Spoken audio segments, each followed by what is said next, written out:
ব্যাপারটা এমন না যে আল্লাহ লিখে রেখেছেন বলে আপনি বেছে নিচ্ছেন। যেহেতু আপনি এটাই বেছে নেবেন, তাই আল্লাহ আগে লিখে রেখেছেন।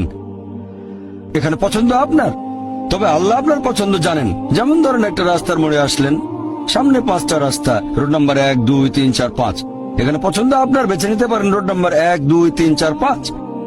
আপনি গেলেন রোড 2-এ। এটা আগে থেকেই লেখা আছে আপনার নিয়তিতে যে আপনি যাবেন 2 নম্বর রোডে। ব্যাপারটা এমন না যে আল্লাহ লিখেছেন বলে আপনি করছেন। যেহেতু আপনি এটাই বেছে নেবেন, তাই আল্লাহ আগে লিখে রেখেছেন। তাহলে পছন্দ আপনার। আপনি চাইলে টাকা উপার্জন করতে পারেন ভালো কাজের মাধ্যমে, হালাল উপায়ে, অথবা পারেন চুরি করে হারাম উপায়ে। পছন্দ আপনার। ধরেন চুরি করলেন, এটা আপনার সিদ্ধান্ত। তবে আল্লাহ আগে থেকে জানেন যে এই লোকটা সহজে টাকা পেতে চায়, তাই চুরি করবে। তাই আল্লাহ আগে লিখে রেখেছেন যে এই লোকটা 25 বছর বয়সে চুরি করবে।